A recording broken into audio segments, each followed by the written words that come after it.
Hello everyone, got a nice video today. I'm outside the town of Red Oak 2. I don't know if any of you have heard of the artist Lowell Davis. He was kind of the Norman Rockwell of rural painting is what he was described as. So he grew up in Red Oak, Missouri and was gone for several years. He came back and most of the town was gone, or a ghost town, abandoned and stuff. So he went about buying buildings in Red Oak and from different ghost towns around the area and bringing them to his family farm and putting them on the farm. So it has since evolved into a little town. A lot of the houses now are privately owned. So we're going to drive through there. I don't want to stop at a lot of places since it is some of them are privately owned, but they do have plaques out in front of some of them, so we'll stop and see those. But it's just really a nice, quaint, almost like 1930s feel to it. So let me turn this around and we'll head in there and take a look. Okay, and we're just gonna go in through the gates now. And again, these are buildings that Lowell has collected from Red Oak and from other ghost towns in the area, just trying to recreate his childhood, the memories of his childhood from his town. So here we go in. Okay, and again, these are all buildings that he's brought in. This used to be a cornfield. And I'm driving because it's just too hot and too long a walk to walk, so we'll just see what we have here.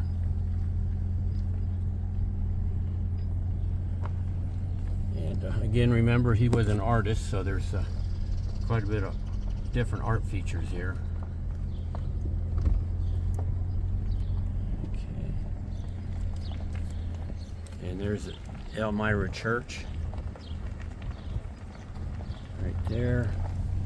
Here is a blacksmith. Let's go read that little plaque on that one. There's an early modified limousine. It's just beautiful here, quiet, nice solitude. So there is a blacksmith, and it says blacksmith shop. The blacksmith shop on Red Oak 2 was originally was Mr. Lowell's great-grandfather Weber's black shop in Red Oak, Missouri. Mr. Lowell's great-grandfather was one of the first pioneers in this area. This was the first building to be constructed in the old town of Red Oak, Missouri. It was moved to Red Oak in the winter of 1988. Okay, so that belonged to his grandfather, or great-grandfather. And then we'll go over here to the Red Oak General Store, Red Oak 2 General Store.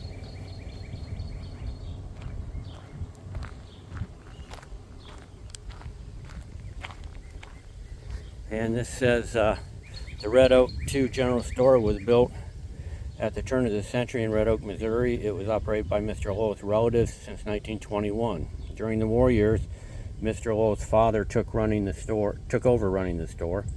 And this is where Mr. Lowell learned to sculpt and paint while listening to and watching the old-timers sit around the pot-bellied stove spinning yarns and whittling. The store was moved to Red Oak 2 and restored to its original splendor in 1988. The attachment to the north side of the general store was originally an ice house. It was one of the few remaining ice houses in the country. A lot of old-timers will recall that in the days before modern freezers and ice makers. When Mr. Lowell was growing up in Red Oak, many a wintry day was spent helping the menfolk sell ice from the White Oak Creek, which would be stored in the in the ice house for preparation for warmer days to come. And got a little Red Oak sign there. Let's go up on the porch here. And again, a lot of these buildings are now privately owned and lived in by individuals. But, there's the store. Did a good job of restoring it. Take a look in here. So beautiful. Okay. And this is kind of a combination, I guess you could call it historical museum and private residences. So some of the buildings are open to inspect. Everybody's welcome to come and take a look at everything. And I'll take Missouri Summer Night. There's a fighter plane that somebody built. Quite a talent. Old tractor with a goat on it.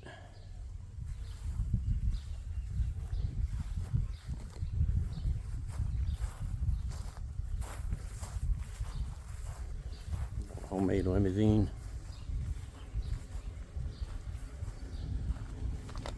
Buick.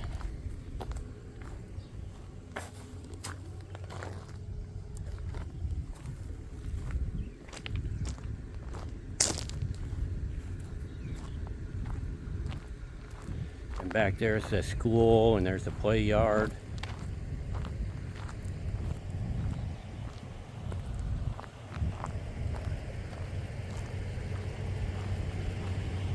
Okay, let's continue on here.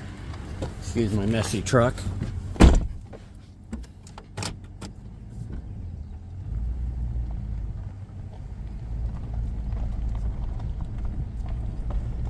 And we'll come along the bridge. Here, there's the ice house that it was talking about.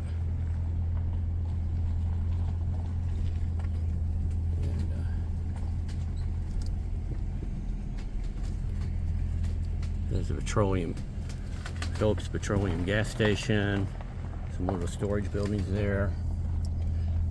This is one of the residences, an old log cabin. And a house. And the Phillips 66 station. There's a fire station. Got some old cars here.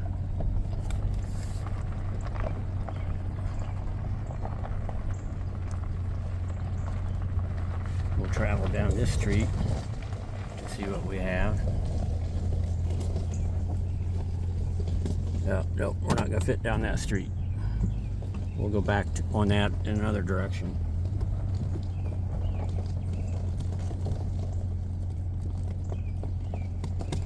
Okay, let's continue on.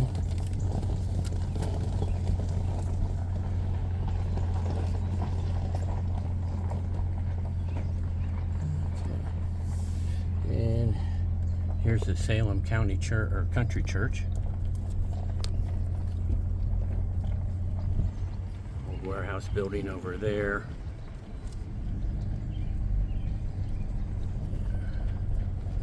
Over there you'll see the Route 66 attraction sign. A lot of the attractions on Route 66 have the sign. And we'll go over here and take a look at that sign. There's a chicken coop over there. And let's see.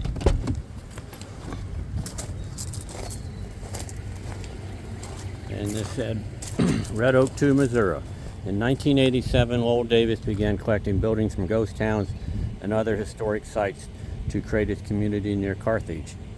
This inhabited village features many of Lowell's unique creations and continues as a tribute to the Norman Rockwell of rural art.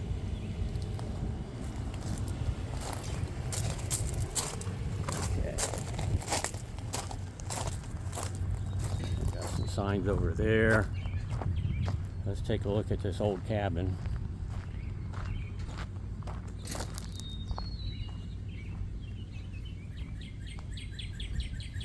So this is Garfield Wiley cabin. Characters have always been Mr. Lowell's favorite kind of people, and there were none more colorful than Garfield Wiley. Old Garfield was a hired hand for the Bay Williams farm, but spent most of his time hunting and fishing. This log house came from the old Route 66 highway, donated by the Kuntz family of Russell. It was moved to Red Oak and restored in 1990. The house is currently a private residence. Beautiful. And then we'll walk down to this next one.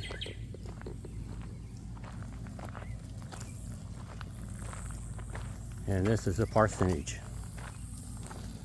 And,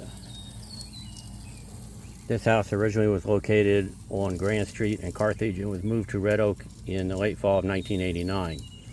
While the townspeople may fondly remember it as a local house of ill repute, it has since been converted to a parsonage located next to the Salem Country Church. The house was a gift of the Richard Mansfield family and is now a private residence. So, used to be a house of ill repute. We have another cabin over here.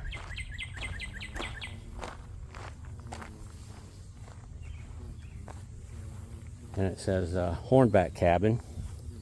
In 1838, Lemuel McIntyre, 1820 to 1909, built a small one-room cabin of hand-hewn split logs with a flat side out on the high bluff overlooking the Spring River in Jasper Village west of Carthage, Missouri. McIntyre left the cabin in the care of his nephew John Hornback, 1827 to 1899, and ownership eventually passed on to John's brother George Hornback, 1828 to 1851. It became known as the Hornback Cabin.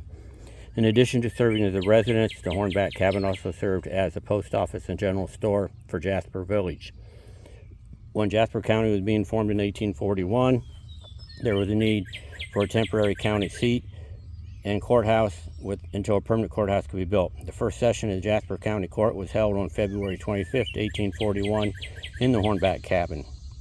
The Hornback Cabin continued to serve as Jasper County's first courthouse for 9 months and continued a bit more than a year as a meeting of site for the circuit court.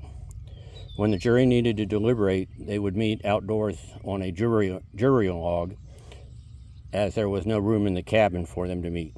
After 9 months, the county government was moved a few yards to another log building in Jasper Village that had been used by Jasper settler John Anderson as a dram shop. In 1842, the first permanent courthouse was completed on the north side of the square in Carthage.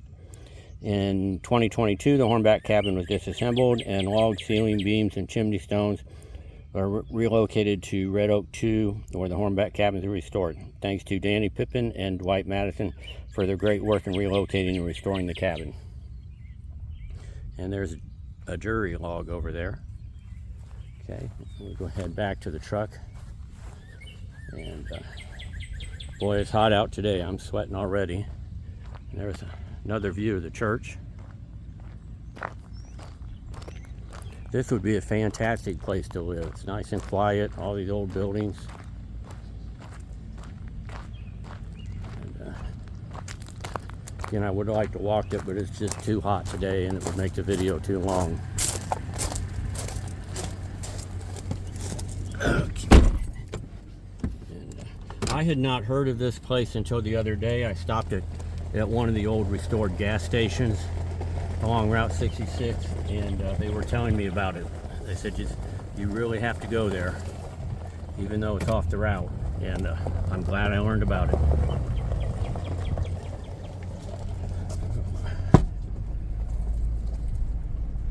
Do some more. I wish this was a better video, but again, I just don't want to interfere with people's private lives and their homes. I'm just appreciative that they let people drive in back here and look at things. There's a Railway Express Agency. That's a beautiful house there. Got the barns. The boys' night out. And let's see what plaque we got on this one.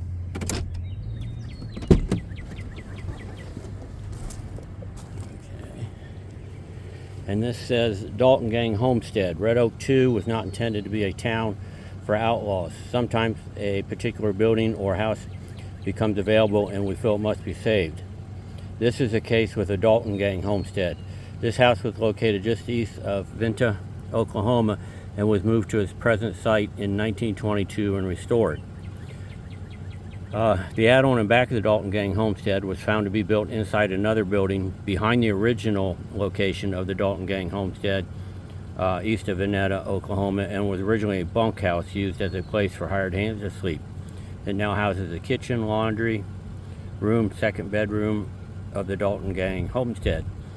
There is an Aero Motor windmill behind the Dalton house. This house is currently a private residence. So that's pretty cool. That house was occupied by the Dalton gang, so that's a good bit of history. And there's a windmill. And we got some barns over there. Another great farmhouse there. Okay, and let's move up to the next thing. You know, and this all operates on donations. They don't charge to come in here. Like I say, there's private residence. We missed the sign on the railroad station. We'll go get that. But it's all free. It's open. You just come in, drive around, and look at the beautiful places.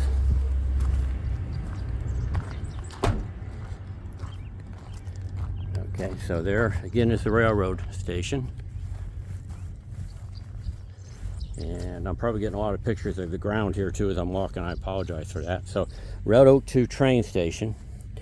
Mr. Lowell had always wanted to have a train station at Red Oak 2.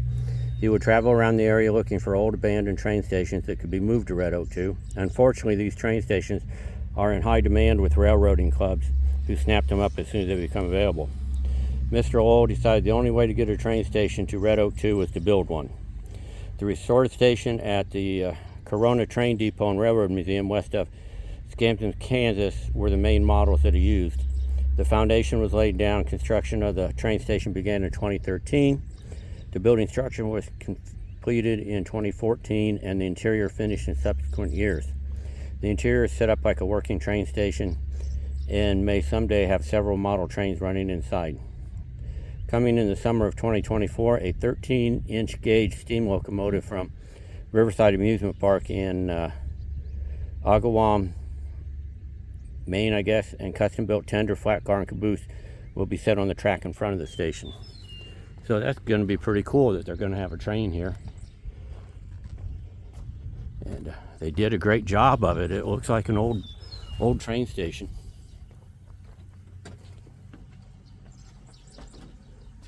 I don't know if it's open or not. Nope. Well, we could have went in, but it's not open right now. So, but we'll come back sometime maybe when it is. And let's cross the train tracks. Looks like we got an old fort or something here. We'll go read the plaque here in a minute. Take a look inside.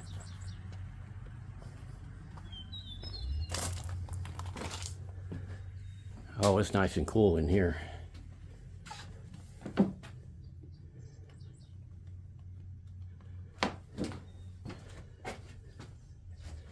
Very cool. Good insulation on these logs, I guess. And we'll see what this is.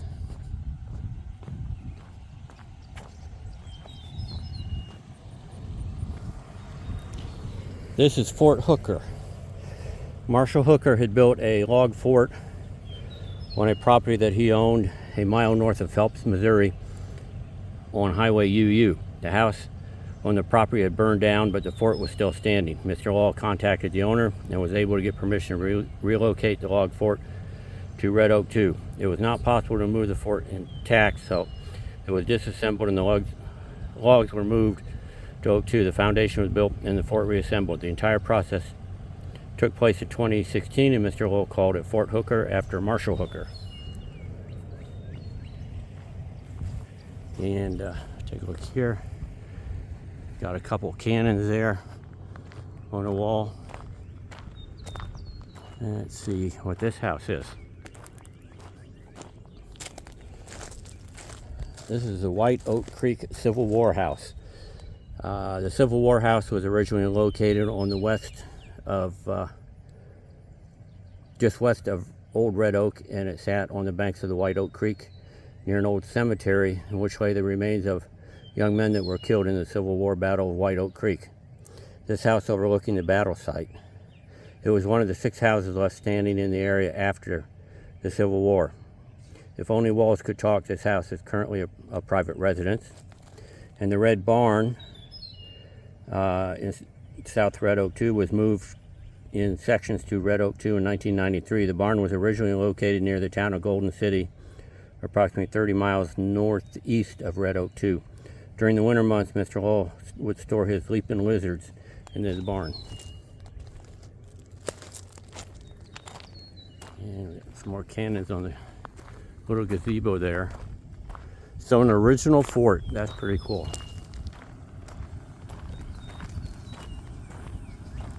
And there's another group of tourists behind us.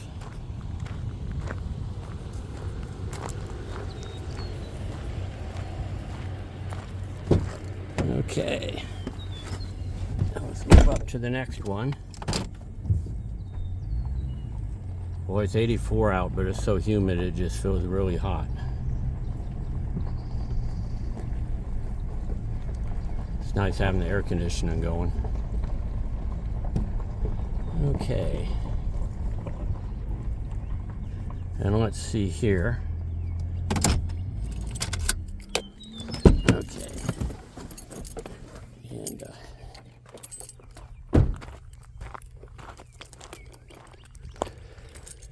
this is an art museum. So it's under construction, estimated completion in the fall of 2014. And they do have a display here of some of his work in one of the other buildings. And this is Otis Cabin, mother-in-law's house. The house and privy are new construction, built in 1993. It was designed by Mr. Lowell, and it had a bridge and moat around it. Mr. Lowell intended to be used by people who were staying in Red Oak 2 guest house who brought their mother-in-laws along.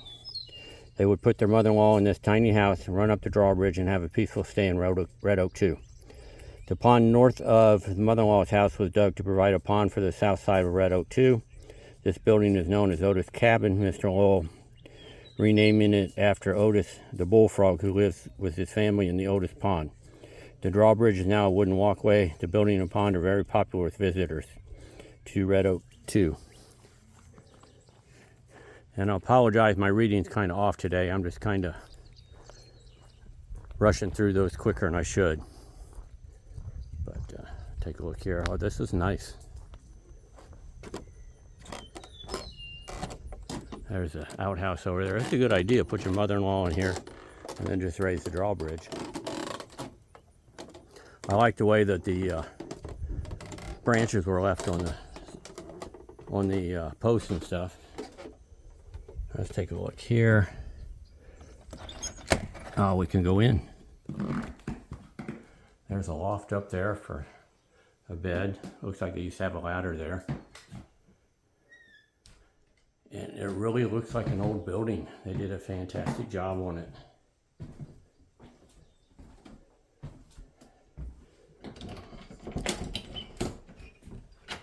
And there's the back door to the outhouse. Let's take a look here. This is great. Like I say, this is just a fantastic place to come and spend a good part of the afternoon. Actually, I think you could, a good part of the day. Especially if you're just walking and looking at everything. There's the back side of the fort over there, and the pond. I don't see Otis anywhere. Old milk can.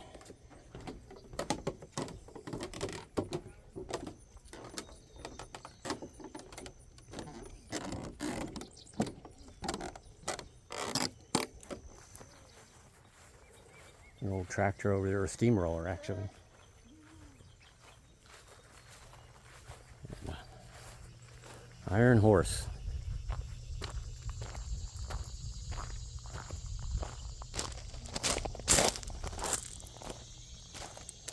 Some of his artwork there.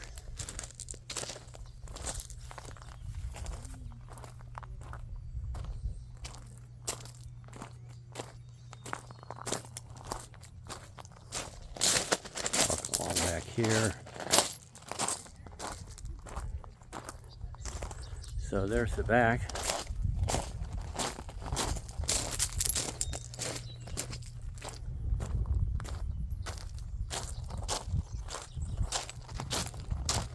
I really enjoy this place. I drove through it quickly last night. It was getting late, and decided I definitely had to come back and make a video.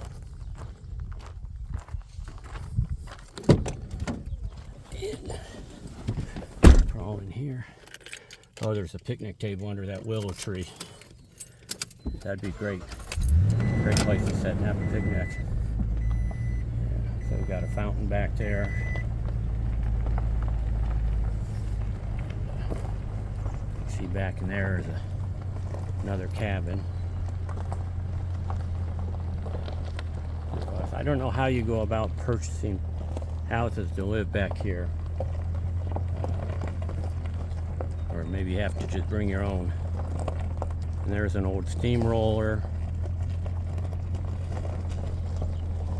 Come around here. There's the other side of the mother-in-law cabin.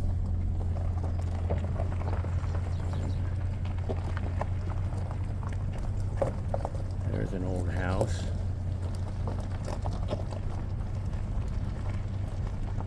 I'm not sure if this house is, but let's go back here and look at this airplane. No, I believe Lowell did fly in planes during World War II. And I don't know if this is one of the planes he flew in or where this came from. But we'll take a look at it.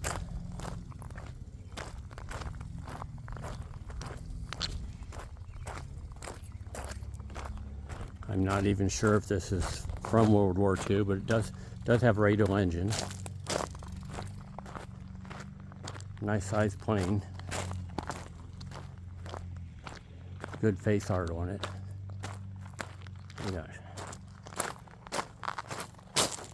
And we have Betty Boop.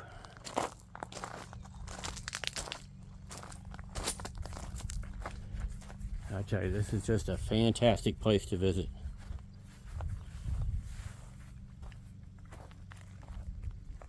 And N58768. So.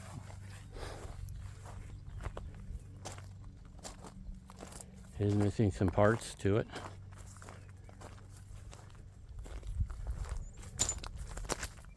Doors open, we can take a look inside. Oh yeah, and this was I believe a passenger plane. This would have been seats up here and then a cargo area back in there.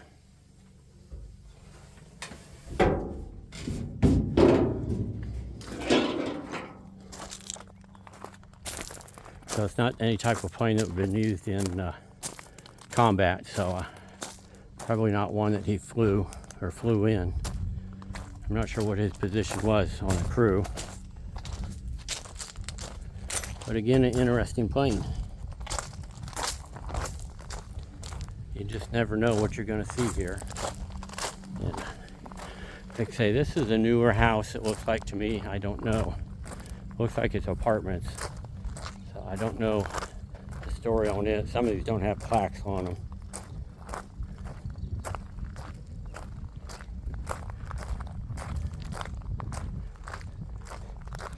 They do have kind of a funny thing up here on their mailbox.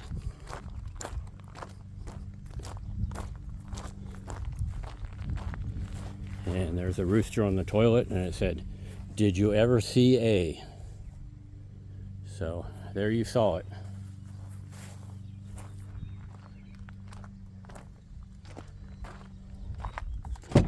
And coming back in here, I gotta fix my seat cover there a little bit.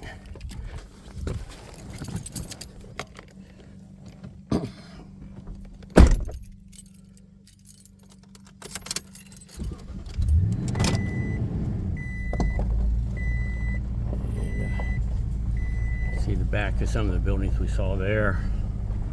There's an outhouse. Old piece of machinery.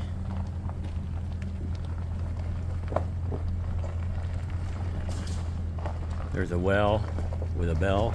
A well with a bell. Some more farm machinery over there.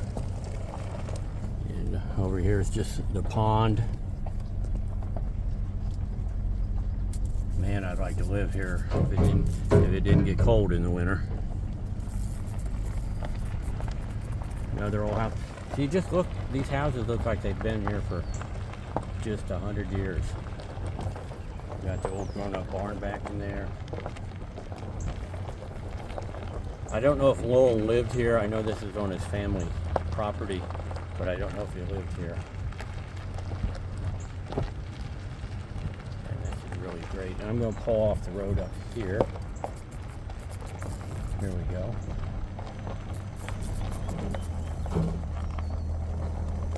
So this is the marshal's office. Take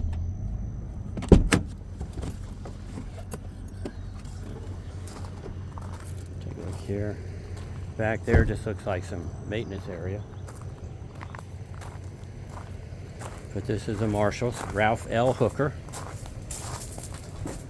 marshal. And we're going to go over here to the cemetery. Something very interesting about this cemetery. So there. And no, he did not move bodies here from old abandoned cemeteries. There's the old wagon wheel. So all the stones in this cemetery he purchased from stone makers or carvers, and they all had mistakes on them or weren't used or damaged. So he purchased them and put them here in the cemetery. So right there. How you folks doing? Good. So they're all fake graves except this grave. This is Lowell's grave, and his wife will be buried next to him when she dies. Yeah. I'm assuming he made this tombstone, and there's his marker. He died in 2020.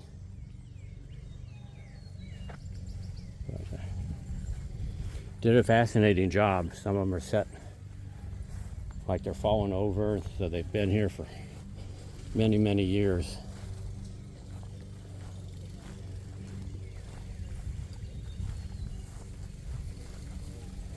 Have an old water tower there.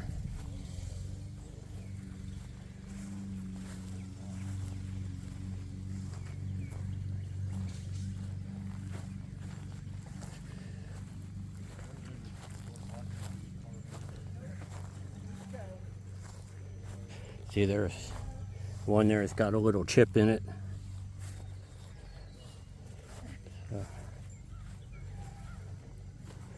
That was a real genius coming up with this thought.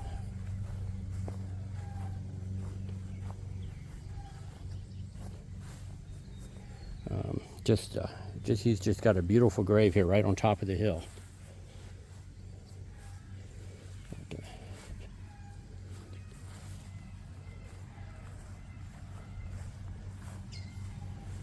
Just a fantastic place. He's put a lot of thought and work in this. Again, he wanted to create that hometown that he grew up in, and I think he's done a fine job of that. So we're going to continue down the street here, and then we're going to try to get down that street that I turned into and couldn't fit down. I haven't been down that yet, so I don't know what's there, but we'll try to get there.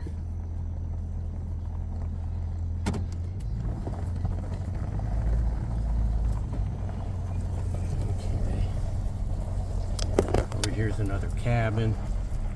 It says Hooker. And stop here. There's a jail. Right there. And we'll walk up here.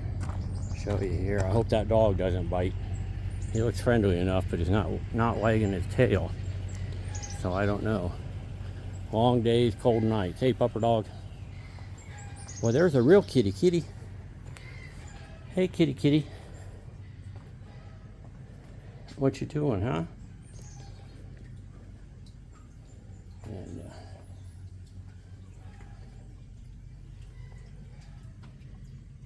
this is just a little art gallery. I think it's some of his work, I believe. And there's the back of some of the houses we saw. And yeah, I think they sell prints and stuff of his artwork in here. Old sundial in there. And I don't know what they had in here.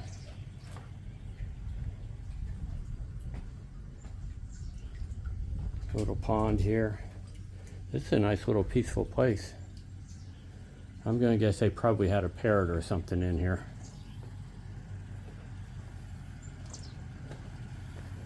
And down here, the arrow down to his gallery. That's a sign that usually sets out here for his gallery. Okay. And you can see it would have been a long walk around here. It's a long video just driving.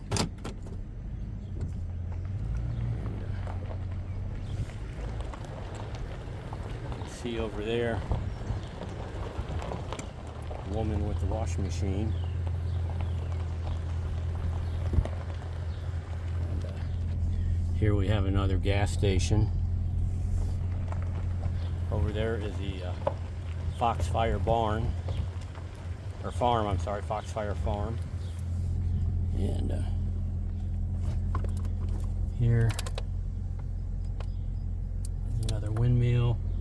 Little workshop. This is Cacklebara Park. So old chicken coops and stuff. And that.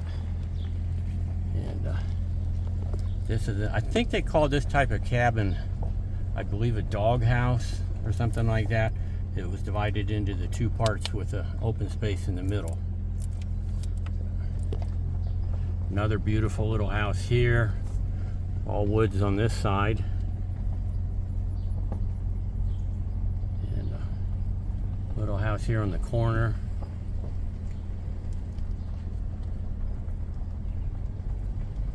And these got street names. Kent Street. Doesn't look like anybody's occupying this one. And we'll make a turn here.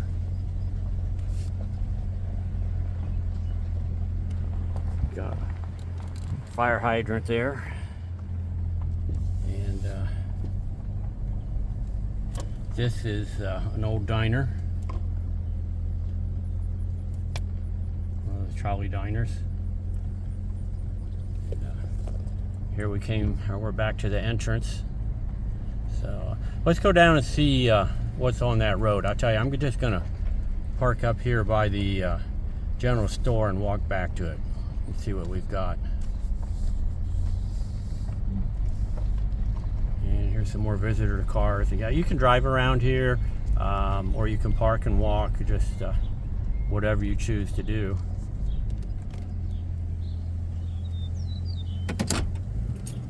And let's go take a look back here. We've got this nice brick sidewalk. Oh, here's something interesting. Let's see, on this site in 1897, nothing happened.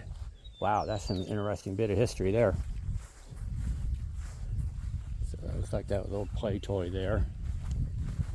And little folks school sign.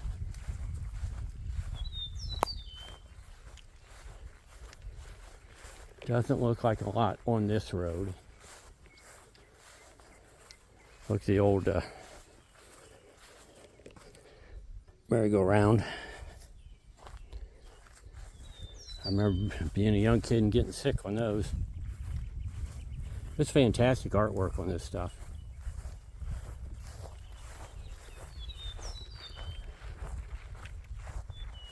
And old radiator shop. So it says Frank Stafford's Radiator Repair Shop. The radiator repair shop behind the Red Oak 2 General Store was originally on the south side of Central Avenue, Route 66 in Carthy, Missouri. It was originally a blacksmith shop and later became a radiator repair shop run by Frank Stafford. More recently, it was being used to store tires at the Jackson Tire. Mr. Lovell was able to obtain the building from Jackson Tire in April 2011, and it was moved to Red Oak 2 and restored that spring. Hours of operation, when you can catch me. So I think that's all that's on this street. Looks like they've got laid out for some more stuff later on. Let's see here. Yeah, I think they're gonna continue this.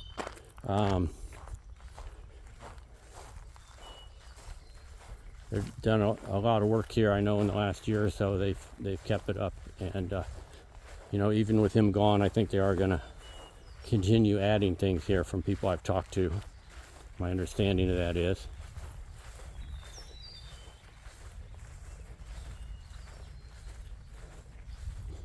Now this is a neat little thing for the kids. So I guess you sit on the seat and then you just spin the wheel in a circle. So, but let's see what we've got on this stone here. Dedicated to Lowell Davis from all his friends at Schmid on April 1st, 1991. So a nice tree there. So, well, that is everything here. So I'm going to go ahead and end the video. I've got some other places to see today. So I hope you enjoyed the tour. I apologize for the roughness of some of the filming and stuff, but it's just miserable hot today, and just kind of wore out from the heat. So, but I'll talk to y'all later. Bye.